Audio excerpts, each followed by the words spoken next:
Hey guys, my name is Oshun the Great, and welcome to my beautiful channel. So today I wanted to touch on why everybody is scared of low class.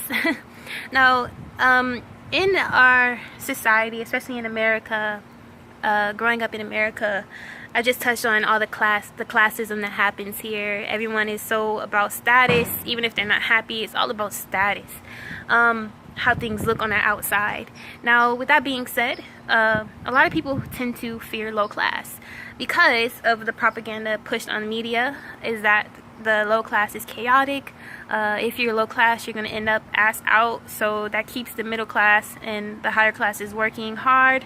Like, we don't even know how much of pawns we all are, especially the middle class, for keeping this system going. Now, with that being said, what I've noticed in my years of kind of like exploring, venturing out of my community and my culture, is that a lot of people fear not only black people but lower class. There's always these horror stories about lower class people, and the funny thing is, if you don't fit the stigmas, people will do any and everything to make you fit the stigmas, the stereotypes.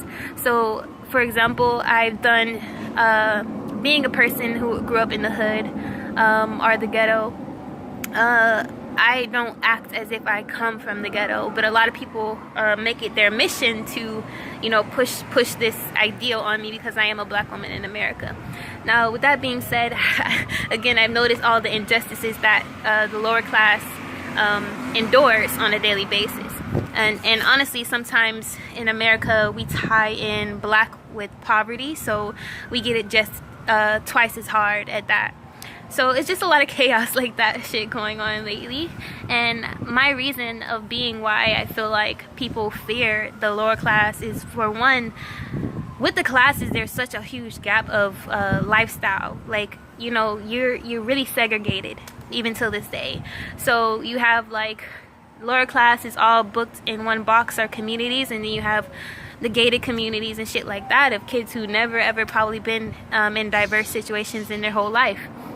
And then I think anything outside of that is, other than, admiring the rich and wealthy, or praising the rich and wealthy like we all do, we tend to think that, anything else is an outcast. But that couldn't be further from the truth, and we don't even realize how much we actually need each other and how much in the same boat we actually are in. So being that if you aren't in the 1% or the wealthy, chances are a lot of times you don't even matter. And this can be shown, this is evident in our everyday life, by having to work 9 to 5s constantly. We can't have passive income and just go golfing all day and vacations and, chill with our families on a daily basis. We have to take our ass to work every day. We have to be essentially wage slaves. So that's kind of like what I kind of think about on a daily basis. My little thoughts I put out there for you guys. Another thing is, people always fear what they do not understand. And a long time people fear black skin because they either haven't grown up around it or haven't been open enough to want to understand. People have these preconceived notions of poverty, lower class, and they want to keep it like that. They want to make their reality a reality, even if it's not true. And something I've actually heard from someone is that middle class likes to impose on lower class what they actually do because of they're fearful of the lower class. And this it can be many reasons, but this is kind of like my theories or whatever, and my experience. But instead of being afraid of the lower class, you would think people would think for themselves and try to explore the unknown. But then again, when you think of it, if you're in a position of power, position of life pleasing you, then why venture out? Why, if it's kind of like if you were getting fed a silver spoon your whole life, unless you're Buddha left his castle, he was like, it must be more to this. You're not going to want to venture out. You're going to want to keep the stereotypes into play. And that's what's keeping your family wealthy. That's what's keeping you going. Then, of course, you're going to want to keep that fear going. And the media does that by portraying poverty poverty or stricken places, and black people have savages.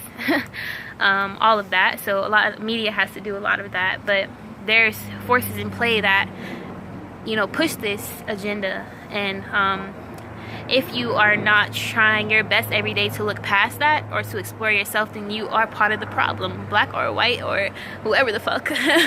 But we have to start understanding, you know, to think greater on a larger scale. Obviously, you don't want to just go venture out and trusting any and everybody, and that's could be dangerous, obviously. But just being a free thinker, and you know, it's so funny because we have all these education and scholars and all these people who deem themselves the highest IQs and great and things of that nature, but we can't think for ourselves in forms of classism and venturing out and for ourselves.